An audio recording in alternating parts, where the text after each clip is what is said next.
Welcome back to Yielding to God's Nature. Welcome back to Yielding to God's Nature. This is a podcast, a place where we talk about things of God, the Spirit of God, whatever it is that God has led us to speak on. This particular episode is going to be one of my favorite, and it's not even recorded yet. But the reason I know it's going to be one of my favorite is because of how God brought it all to pass. So we're going to call this episode Nail It to the Cross. Episode 14. Nail It to the Cross.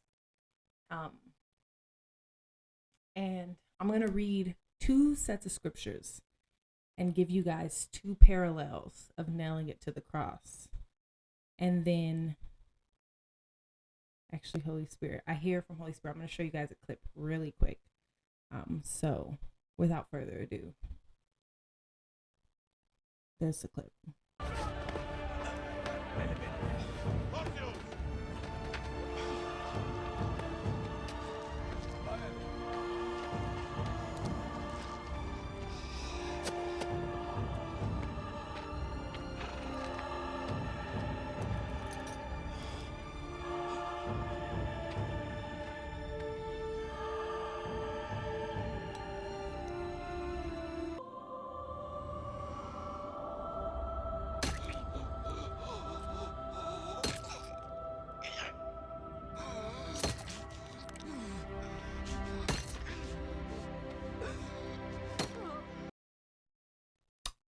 Crazy, right?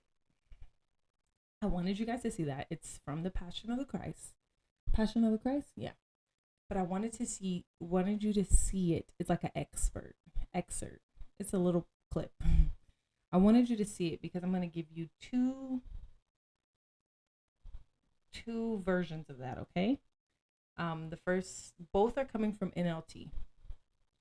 So let's go over to Galatians 5:22. And I know you're probably thinking, how is she getting straight into it after that clip? Because that's what we got to do. We got to get straight into it. We might see the clip again, whatever Holy Spirit leads us. Okay. So Galatians 5:22 through 26. For it is that is not Galatians 5. That's the next one. I'm so sorry, people. Galatians 5. But the Holy Spirit produces this kind of fruit in our lives: love, joy, peace, patience, kindness, goodness, faithfulness, gentleness, and self-control. There is no law against these things. 24. Those who belong to Christ Jesus have nailed their passions and desires of their sinful nature to his cross and crucified them there. Since we are living by the Spirit, let us follow the Spirit's leading in every part of our lives. Let us not become conceited or provoke one another or be jealous of one another. The key takeaway is verse 24. Those who belong to Christ Jesus have nailed the passions and desires of their sinful nature to the cross and crucified them there. I'm going to show the clip again.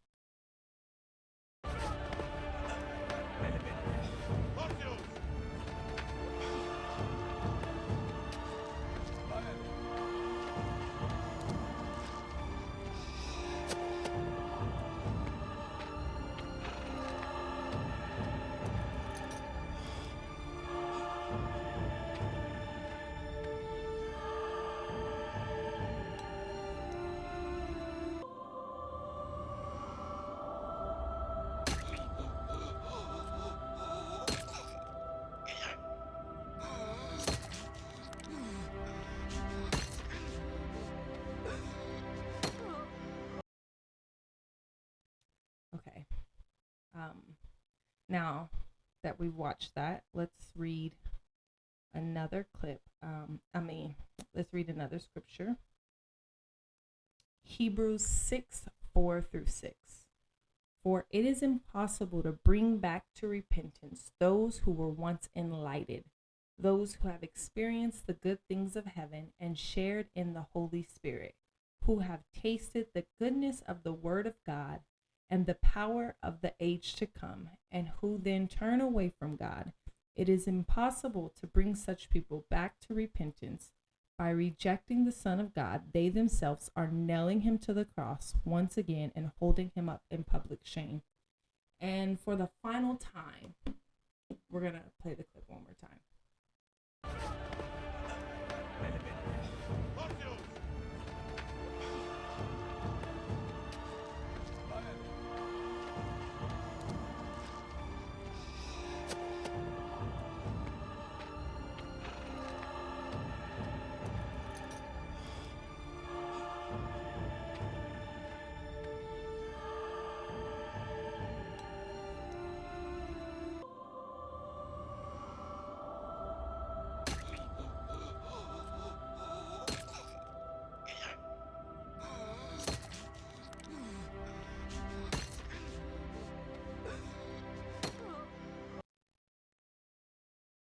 Now, you're probably thinking, what was the point of that?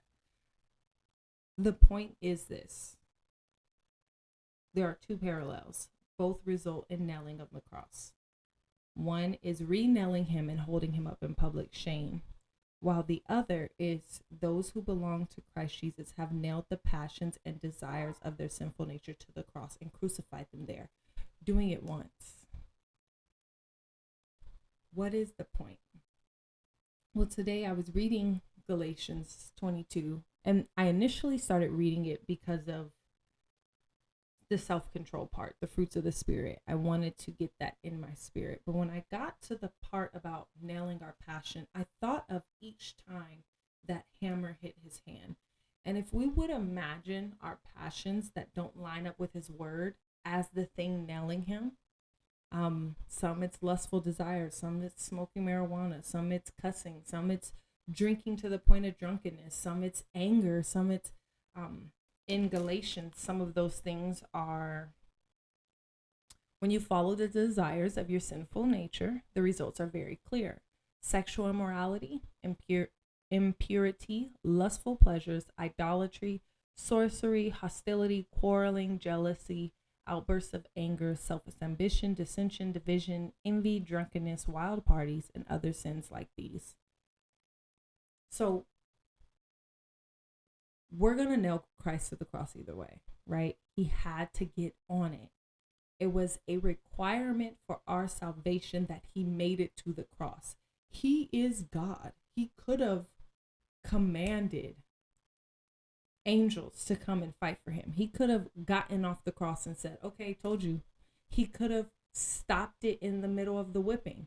He did not have to go on the cross from the perspective of him being God. He could have not done it, but it was required. It was God's plan. It was God's perfect plan and perfect will so that you and I could be saved, so that we can be redeemed, so that we can have salvation, the gift of salvation, so that we can have grace. And if we look at the Old Testament, a lot of people suffered a fate because there was no grace. Destroy the entire town. Send down fire and brimstone on Sodom and Gomorrah. Go and prophesy to the king that he will die. And there was no grace. There was a sacrifice that could atone, but the sacrifice wasn't enough. If it was, there's no need for Christ, but it wasn't enough because man was so inherently wicked that there was always another sacrifice needed. There was always something else done. And so God then looked around and said, I have to send my son in the form of man to die because they cannot keep living like this. And so when I read Galatians 5:24, and go read it for yourself, but when I read it, I saw myself in the Spirit nailing certain passions to his hand, to the cross. And it made me pause for a moment, because there are things that I've nailed and have not picked back up, right? Smoking is one of them. When in 2018, when I was done. I've not been I've not been in settings where I've not been in settings where it I've been I've been in settings where someone's doing it, or I know people who, if I really wanted to, I could be like, oh, but it's something I nailed to the cross, and I don't want to pick back up, right? But then there are things that I struggle with, and because they seem little to me, it doesn't seem like a struggle. But when people hold up a mirror, or when I hold up a mirror, and the image I'm reflecting off of is Christ, those things become evident. Like, I'm a little judgy. I'm a lot judgy. I think my way is right. I think that God talks to me. I know that for a fact, but because I know that He talks to me, I think that people should listen to me. Because your life would be easier if you listen to me. I hear from God. However, somebody else's journey isn't mine. And so if I come from this high and mighty mindset of like, well, you guys should listen to me, then I turn people off to being able to hear from the God in me, because I am making it seem like I'm the expert. And it's something I struggle with. And for years, I remember I had someone in like 2020, like, don't be so heavenly bound. You're no earthly good. And here I am in 2025, and someone else is like, you're self-righteous. We've been talked about this. My parents would tell me I'm judgmental. I couldn't receive it because no, I'm not. But that's the thing that I've constantly nailed him over and over, because I need the sacrifice for that thing, because I won't stop doing it.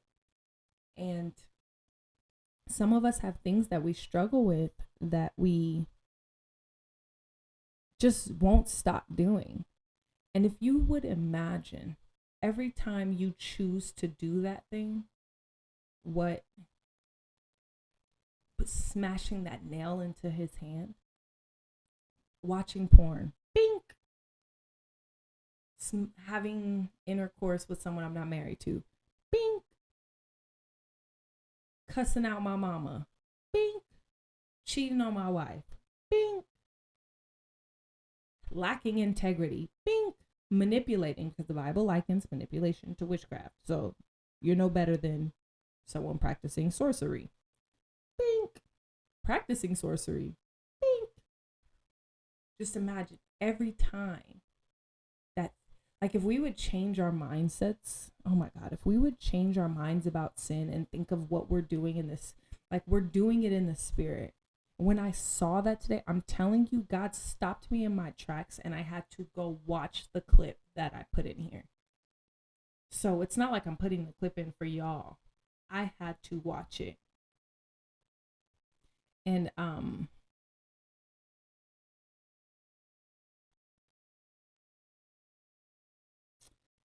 it's amazing, because God died, sent his son in the form of man to die, because he knew we would re-nail him to that cross. And he knew we would need to say, God, I repent again. I'm sorry again. I need you to soak me in your blood again. I give my life back to you again. I accept salvation again. He knew we would need to do it. But, my friends, if we would, verse 24, those who belong to Christ Jesus, have you accepted him in your heart? If you've accepted him in your heart, then that's you. You belong to him. You belong with me. Sorry. I'm going to the Blue Letter Bible because I want to see something. Verse 24 in King James says, and they that are Christ have crucified the flesh with the afflictions and the lusts. Let me see. I just want to look at it.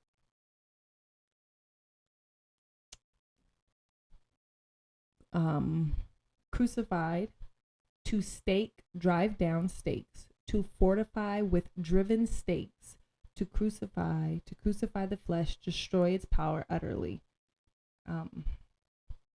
To stake, to drive down stakes. So every time, if we would change our mind about sin, right? So let's say your struggle is You can't stop watching pornography and self-gratifying. Imagine every time you self-gratify, you take that hammer and you bink right into his hand. If your thing is, I can't stop cussing, no matter what I do, I can't stop cussing. Imagine every time you cuss, bink. If your thing is,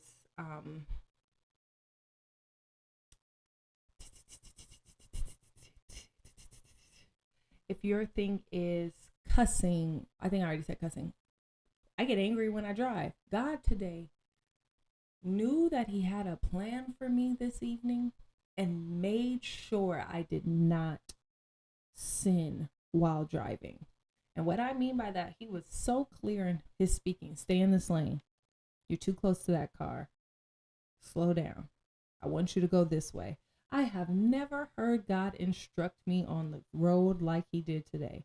And the why makes sense, right? He knew if I was popping off in that car, because I came home today, I was worshiping. I was just in worship, okay? I was listening to Holy Forever, and he is by, I'm about to put these songs in the description too, because they were flame, fire, straight heat, by Woo Worship, featuring Tamala Harrison. Girl, and or guy. That song. So anyway, so I was worshiping, and then he was just speaking to me because he knew that if I acted a fool in that car, I would get home and probably not do this, because I would have been re-nailing him, and I probably would have felt bad for re-nailing him. Because every time we re-nail Christ to the cross, the devil condemns us. Look at you. You can't even stop. You're not even able to stop this sin. What good is this sacrifice? Why do you keep turning back to Jesus? You won't stop sinning. You won't stop doing that thing. Oh, if you would have done this, maybe this wouldn't have happened. And we essentially, because we know that we shouldn't have done A or B, because we're aware that we shouldn't have been doing this, we kind of sometimes allow ourselves to be condemned and allow ourselves to accept the condemnation because we've done the wrong thing. But Christ died for a reason. So we're going to nail something to that cross. We can keep nailing, or we can nail once. And what I mean by keep nailing or nail once, I mean those who belong to Christ Jesus have nailed the passions and desires of their sinful nature to the cross and crucified them there. That does not mean you nail it and you never do it again and you're perfect. If you had the ability to do that, the sacrifice of a lamb would be sufficient, because you would repent, kill the lamb, and never do it again. That means I work to not do this thing. I work to not keep doing that. Okay. I remember, like, some people, they struggle with watching porn, and they'll watch it, and when they watch it, they need it often. And then they go, okay, I'm gonna give this to you. And like 3 months pass and they don't watch it, and then they watch it again and they feel the same way they did when they watched it every day. But 3 months, you made it 3 months. That's a win, especially if you had to do it every day.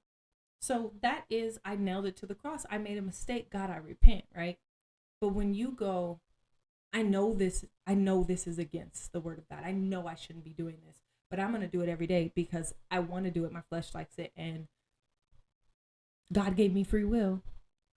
Then it's kind of like you're just bing, bing, bing, bing, bing, and you really don't care, right? You've now nailed the nail all the way through the cross. It's through his hand, it's through the cross, it's into the ground that they had him laying on. You can't nail this nail no further. You're hitting his hand with the hammer at this point. You know what I mean? So, and the enemy does use that against you. So don't think that I'm saying if you make the mistake, you've nailed him again and you're this terrible person. That's not what I'm saying. I've nailed Christ to the cross. What the scripture says is those who belong to Jesus have nailed the passions and the desires of their sinful nature to his cross and crucified them there. Meaning your heart's posture, your desire is not to sin. We have a sin nature. We're human, we're flesh. There are going to be things and times we make a mistake. But when you make a mistake, if you can now see the image of Christ being nailed to the cross and go, you know what, God, you took this on in Calvary. You took it on. Help me die to this area so I don't keep putting you in a position where you're back on that cross. Because I accepted the gift of the cross, God, but I don't want to trample on it. What do you mean trample on it? I mean, in Hebrews 10:26 through 29, dear friends, if we deliberately continue sinning after we have received knowledge of the truth, there is no longer any sacrifice that will cover these sins. There is only the terrible expectation of God's judgment and the raging fire that will consume his enemies. For anyone who refuses to obey the law of Moses was put to death without mercy on the testimony of 2 or 3 witnesses. Just think how much worse the punishment will be for those who have trampled on the Son of God and have treated the blood of the covenant, which made us holy, as if it were common and unholy, and have insulted and disdained the Holy Spirit who brings God's mercy to us.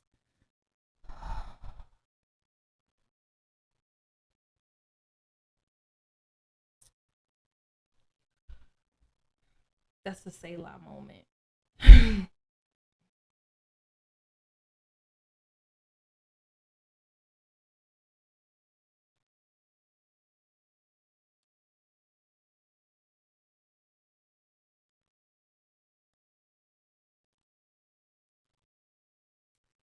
Hold on.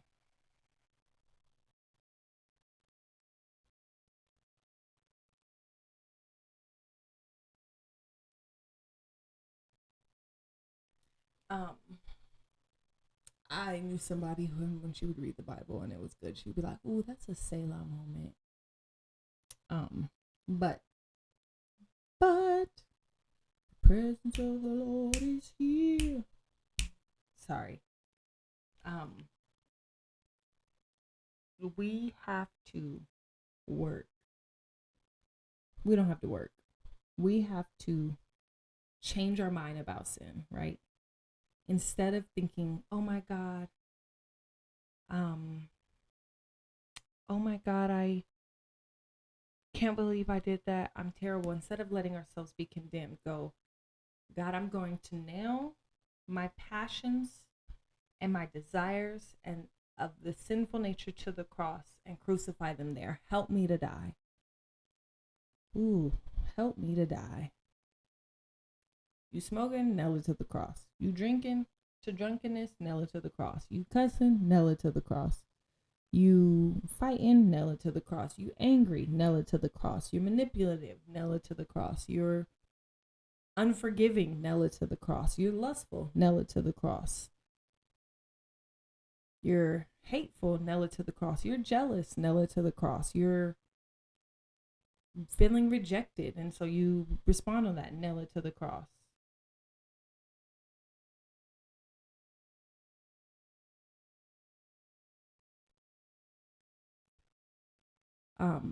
So yes, nail it to the cross of Jesus Christ and don't pick it back up. And when I say don't pick it back up, we all sin. We all fall short of the glory. I'm saying don't deliberately go, I'm going to pick it back up. We make mistakes. Give yourself grace. I'm sorry, Jesus, and move forward, okay?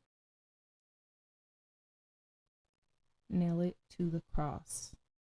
Thank you all for joining us for episode 14. I will see you all next week on episode 15, which God gave me. So yeah, child, God is moving. God is working. Follow us on Instagram, YouTube. I'm going to say Snapchat. I don't have a Snapchat. Follow us on Instagram and TikTok at Yielding to God's Nature. Well, it's Y2GN Ministry. Y2GN.ministries.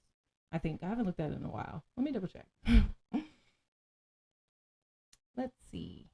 Yeah, it's Y2GN.ministries on Instagram and YouTube and